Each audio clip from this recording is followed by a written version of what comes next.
Hello दोस्तों, very good morning. स्वागत है आप सभी का हमारे चैनल ऑनलाइन स्टडी पॉइंट में। और आज है 29 जुलाई। आज हम देखेंगे 29 जुलाई के कुछ महत्वपूर्ण करंट अफेयर्स को। दोस्तों, अगर आपने अभी तक हमारे चैनल को सब्सक्राइब नहीं किया है तो फटाफट सब्सक्राइब कर लीजिए और साथ ही बेल आइकन ज़रूर दबा लीजिए ताकि हमारे वीडियोज़ की नोटिफिकेशन आपको मिलती रहे। आइए देखते हैं आज के करंट अफेयर्स को। आज का पहला सवाल है, विश्व हेपेटाइटिस दिवस प्रतिवर्ष कब मनाया जाता है? तो इसका सही जवाब है दोस्तों 28 जुलाई। 28 जुलाई को हेपेटाइटिस दिवस हर साल मनाया जाता है। इसका उद्देश्य हेपेटाइटिस के प्रति जागरूकता बढ़ाना और विभिन्न प्रकार के कार्यक्रमों का आयोजन करके अंतर्राष्ट्रीय स्तर पर हेपेटाइटिस का सामना करने के लिए समुचित इलाज हेतु सरकार और समुदाय की भागीदारी बढ़ाना है।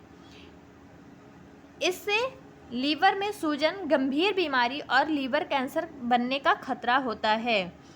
सामान्यतया हेपेटाइटिस कमज़ोर इम्यूनिटी वाले व्यक्तियों में तथा नशा या धूम्रपान करने वाले व्यक्तियों में होने की संभावना ज़्यादा होती है। हेपेटाइटिस जनरली 5 प्रकार के वायरसेस को डील करता है, A, B, C, D और E। इस वर्ष हेपेटाइटिस दिवस की थीम है, हम इंतज़ार नहीं कर रहे हैं। हम इंतज़ार नहीं कर रहे हैं, यानी हम इंतज़ार नहीं कर रहे हैं और हेपेटाइटिस की चपेट में आने से पहले हम इसका इलाज सुनिश्चित करेंगे। अच्छा दोस्तों, 28 जुलाई को ही हेपेटाइटिस दिवस क्यों मनाया जाता है? आइए जान लेते हैं इसके बारे में। 28 जुलाई को डॉक्टर बारूक ब्लमबर्ग, जिन्होंने हेपेटाइटिस बी की वायरस की खोज की थी, 1967 में इनका जन्म हुआ था और इन्हीं के सम्मान में हम 28 जुलाई को वर्ल्ड हेपेटाइटिस दिवस मनाते हैं। ठीक है। विश्व स्वास्थ्य संगठन ने विश्व को हेपेटाइटिस से मुक्त बनाने के लिए एक अभियान शुरू किया था। विश्व हेपेटाइटिस अलायंस की स्थापना 2007 में हुई थी। ठीक है। और पहली बार हेपेटाइटिस दिवस कब मनाया गया था? तो यह मनाया गया था 2008 में। दोस्तों, ब्लमबर्ग ही वो व्यक्ति थे जिन्होंने हेपेटाइटिस के लिए टेस्ट और वैक्सीन की भी खोज की थी। तो दोस्तों याद रखिएगा, इसका सही जवाब है 28 जुलाई। आइए देख लेते हैं कुछ प्रमुख जुलाई माह के प्रमुख दिवसों को। 1 जुलाई को राष्ट्रीय चिकित्सक दिवस मनाया जाता है। 4 जुलाई को अमेरिकी स्वतंत्रता दिवस मनाया जाता है। 6 जुलाई को विश्व जूनोत्सव दिवस मनाया जाता है। 15 जुलाई को युवा कौशल दिवस मनाया जाता है। दोस्तों, उदित सर ने बहुत ही मेहनत से 6 महीने के करंट अफेयर्स को एक पतली सी PDF में संग्रहित किया है और साथ ही साथ गणित, सामान्य विज्ञान, सामान्य ज्ञान जैसे बहुत ही विस्तृत सब्जेक्ट्स को एक लिमिटेड PDF में एकत्रित करके संग्रहित किया है, जो आपके एग्ज़ाम्स में कम समय में भी काफ़ी ज़्यादा उपयोगी साबित हो सकती हैं। तो दोस्तों, इन PDFs को परचेज़ करने के लिए आप नीचे डिस्क्रिप्शन में दिए गए लिंक पर क्लिक कर सकते हैं और वहां से प्राप्त कर सकते हैं। अगर आपको PDF डाउनलोड करने में या फिर कोई भी क्वेरी है तो आप इस नीचे दिए गए व्हाट्सएप नंबर पर संपर्क कर सकते हैं। दोस्तों, इस PDF को आप लोग ज़्यादा से ज़्यादा संख्या में लें ताकि आपकी तैयारी और ज़्यादा अच्छी होती रहे। ठीक है। आज का दूसरा सवाल है, हाल ही में किसको माइल्स फ्रैंकलिन साहित्यिक पुरस्कार से सम्मानित किया गया है? इसका सही जवाब है दोस्तों ऑप्शन सी, शंकरी चंद्रन।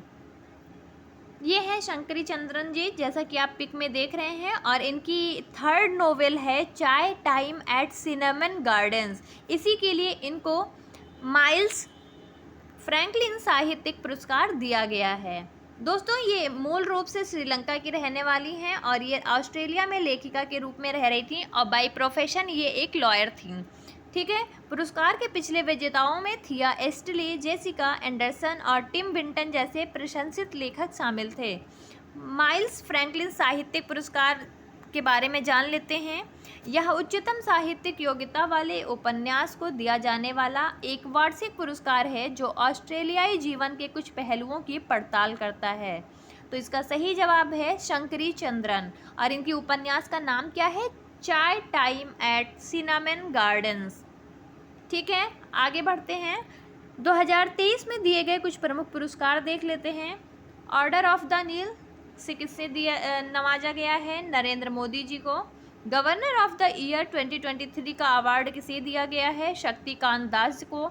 मिस इंडिया 2023 का खिताब किसने जीता है? नंदिनी गुप्ता ने। गांधी शांति पुरस्कार 2023 से किसे नवाजा गया है? तो ये गीता प्रेस को नवाजा गया है।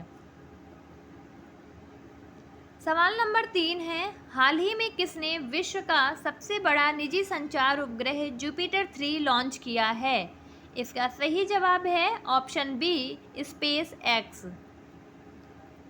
दोस्तों 27 जुलाई 2023 को स्पेस एक्स फ्लोरिडा में नासा के Kennedy space centre launch complex 39A से फाल्कॉन हैवी रॉकेट का उपयोग करके विश्व के सबसे बड़े निजी संचार उपग्रह जुपिटर 3 को लॉन्च किया गया है।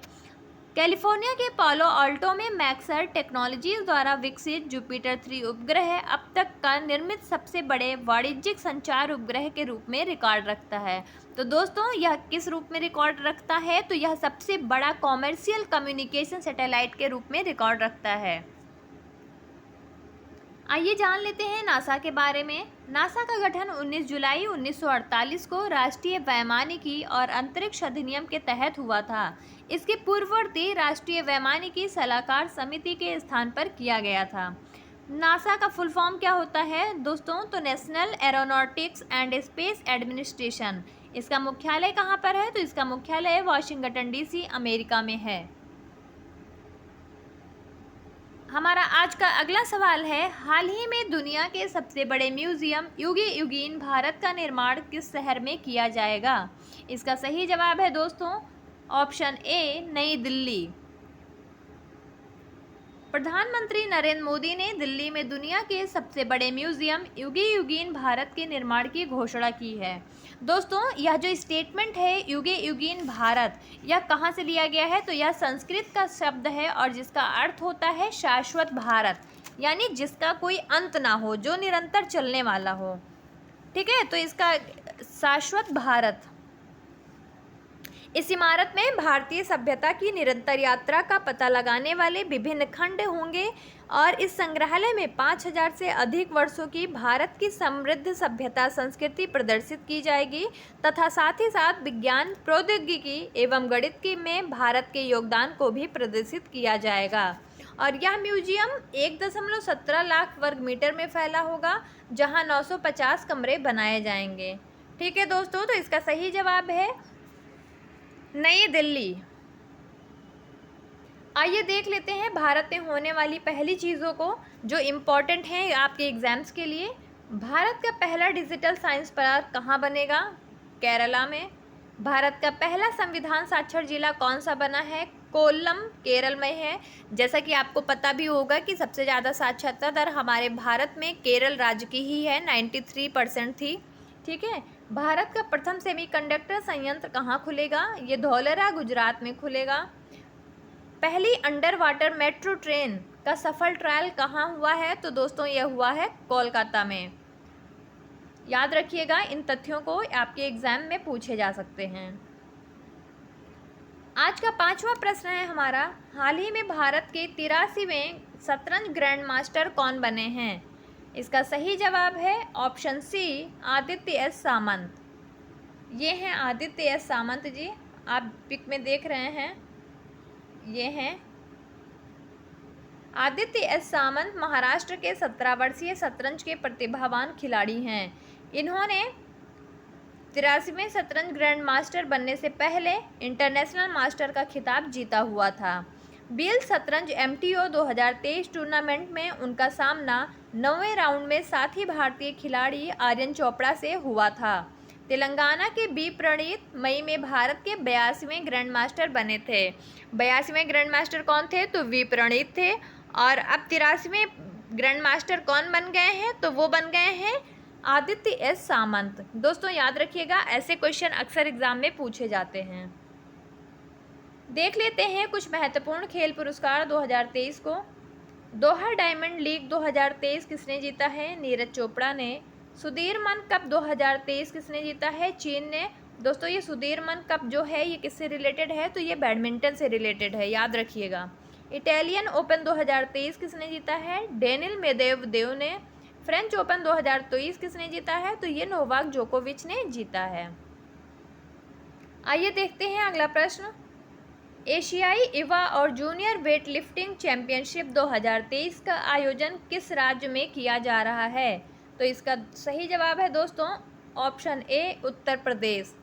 उत्तर प्रदेश के नोएडा शहर में केंद्रीय खेल मंत्री अनुराग सिंह ठाकुर ने एशियाई युवा और जूनियर भारोत्तोलन चैंपियनशिप 2023 का उद्घाटन किया। इस चैंपियनशिप का आयोजन भारत में पहली बार किया जा रहा है और इस इवेंट में भारत के 30 से अधिक भारोत्तोलक भाग ले रहे हैं। यह चैंपियनशिप 5 अगस्त को समाप्त हो जाएगी। तो दोस्तों इसका सही जवाब है उत्तर प्रदेश, ग्रेटर नोएडा। जान लेते हैं उत्तर प्रदेश के बारे में कुछ तथ्यों को। इसकी राजधानी है लखनऊ, मुख्यमंत्री हैं योगी आदित्यनाथ, राज्यपाल हैं आनंदीबेन पटेल, यहाँ से लोकसभा सीट है 80 और राज्यसभा सीट है 31। आज का 7वां प्रश्न है, कौन सा केंद्रीय मंत्रालय जेजेएम डिजिटल एकेडमी लॉन्च करने जा रहा है? इसका सही जवाब है दोस्तों ऑप्शन बी जल शक्ति मंत्रालय। दोस्तों पहले देख लेते हैं जेजेएम डिजिटल एकेडमी का फुल फॉर्म क्या होता है। तो इसका फुल फॉर्म होता है जल जीवन मिशन डिजिटल एकेडमी, ठीक है। और ये किसके द्वारा लॉन्च किया गया है? जल शक्ति मंत्रालय के द्वारा। नई दिल्ली के विज्ञान भवन में आयोजित 2 दिवसीय राष्ट्रीय सम्मेलन के दौरान पेयजल और स्वच्छता विभाग और इको इंडिया ने जेजेएम डिजिटल एकेडमी की स्थापना के लिए एक समझौता ज्ञापन पर हस्ताक्षर किया है। इस अवसर पर केंद्रीय जल शक्ति मंत्री गजेंद्र सिंह शेखावत ने जेजेएम डिजिटल एकेडमी के ऑनलाइन पोर्टल का भी उद्घाटन किया है। तो इसका सही जवाब है नई दिल्ली।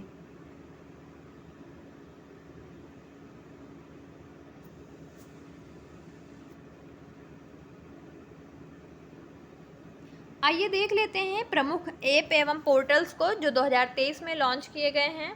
ई कुंभ पोर्टल किसके द्वारा लॉन्च किया गया? द्रौपदी मुर्मू के द्वारा। AIS ऐप किसके द्वारा लॉन्च किया गया है? तो आयकर विभाग के द्वारा लॉन्च किया गया है।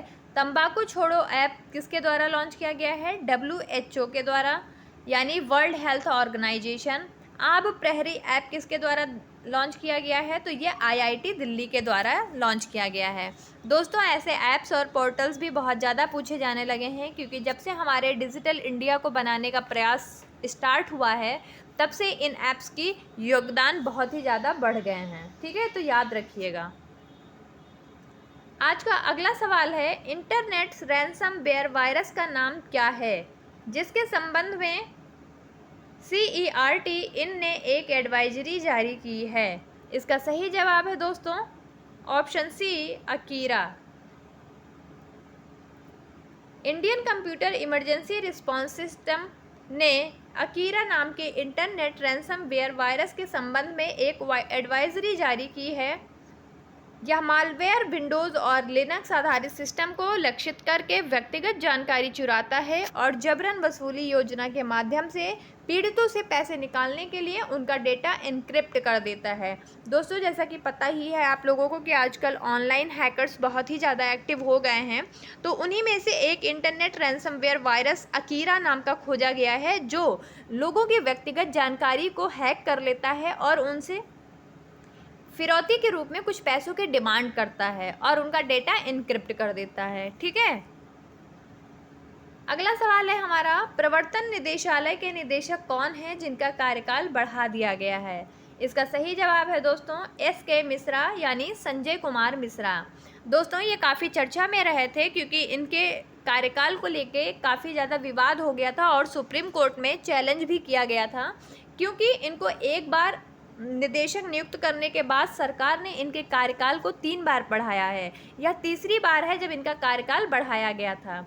इसलिए सुप्रीम कोर्ट ने इनको निर्देश दिया था कि आपको 31 जुलाई 2023 तक अपने पद को छोड़ देना है, लेकिन एक बार फिर से चैलेंज करके कोर्ट ने कहा कि प्रवर्तन निदेशालय के निदेशक संजय कुमार मिश्रा का कार्यकाल 15 सितंबर तक रहेगा। न्यायमूर्ति BR गवई की अगुवाई वाली 3 न्यायाधीशों की सर्वोच्च न्यायालय की पीठ ने यह फैसला सुनाया है।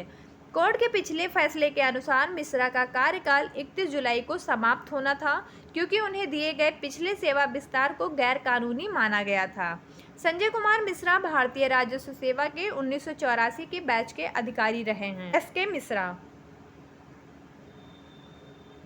आइए देखते हैं कुछ प्रमुख नियुक्तियों को जो 2023 में बनाई गई हैं।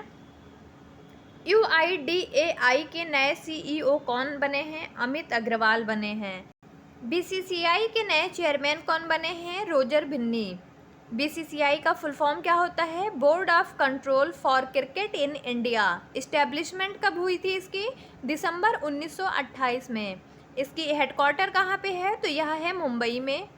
ठीक है। प्रेसिडेंट कौन बने हैं? तो रोजर बिन्नी बने हैं। भारत के दूसरे CDS के रूप में कौन नियुक्त किए गए हैं? अनिल चौहान। दोस्तों, CDS का फुल फॉर्म है चीफ ऑफ डिफेंस स्टाफ।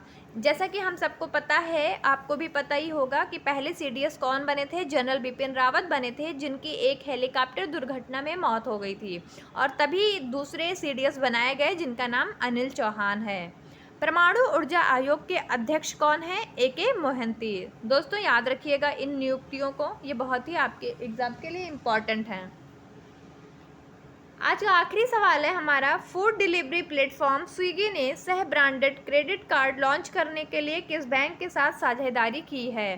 तो दोस्तों, इसका सही जवाब है ऑप्शन डी, HDFC बैंक।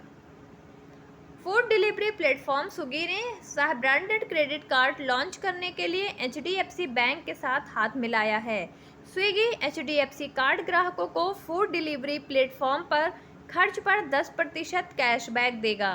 सह branded credit card master card payment network पर होस्ट किया गया है। दोस्तों, इस कार्ड को लेने का क्या फ़ायदा होगा? आपको 10% का कैशबैक मिल जाएगा। तो इसका सही जवाब है HDFC बैंक। आइए 28 जुलाई के ऑलराउंडर रिवीजन को देख लेते हैं ताकि आपको पुराने आंसर्स भी याद रहें। हाल ही में किस सुरक्षा बल ने अपना 85वां स्थापना दिवस मनाया है? CRPF। हाल ही में किसको सीरिया में भारत का अगला राजदूत नियुक्त किया गया है? इरशाद अहमद। हाल ही में किसको बॉम्बे उच्च न्यायालय के मुख्य न्यायाधीश के रूप में नियुक्त किया गया है? देवेंद्र कुमार उपाध्याय। किस देश ने VC यशवंतगढ़ के सुंडियाल मेमोरियल का उद्घाटन किया है? इटली ने। हाल ही में विश्व प्रकृति संरक्षण दिवस कब मनाया गया? 28 जुलाई को। हाल ही में कौन भारत में दूसरे सबसे लंबे समय तक सेवा देने वाले मुख्यमंत्री बन गए हैं? नवीन पटनायक। कंबोडिया के प्रधानमंत्री कौन हैं जिन्होंने हाल ही में इस्तीफा देने का फैसला लिया है? हुन सेन। मेरी माटी मेरा देश अभियान किस मंत्रालय की एक पहल है? ग्रामीण विकास मंत्रालय की। किस अफ्रीकी देश में सेना ने तख्ता पलटकर राष्ट्रपति को पद से हटा दिया है? नाइजर। एशियन पेंट्स ने कंपनी के नए अध्यक्ष के रूप में किसे नियुक्त किया है? R शेषाशायी को। तो दोस्तों, ये थे हमारे 28 जुलाई के ऑलराउंडर रिवीजन। अब देख लेते हैं आज का प्रश्न। एशियन पेंट्स ने कंपनी के नए अध्यक्ष के रूप में किसे नियुक्त किया है? दोस्तों, ऑप्शंस दिए गए हैं, आप अपना सही जवाब कमेंट सेक्शन में देते रहें तथा हमारी वीडियोस को लाइक, शेयर और सब्सक्राइब करते रहें। दोस्तों, अगर आपको हमारी आज की वीडियोस अच्छी लगी हो तो प्लीज़ ज़्यादा से ज़्यादा लाइक करें और ज़्यादा से ज़्यादा शेयर करते रहें। दोस्तों, आप सभी के लिए 11 बजे उदित सर ने लाइव क्लास रखी है जिसमें GS GK आदि सब्जेक्ट्स को डिस्कस किया जाता है। तो आप वहाँ पे अगर आप कोई भी वनडे एग्ज़ाम की तैयारी कर रहे हैं तो आप उसे ज्वाइन करिए ज़्यादा से ज़्यादा संख्या में और हमें मोटिवेट करते रहें। धन्यवाद दोस्तों, आप सभी का दिन शुभ हो।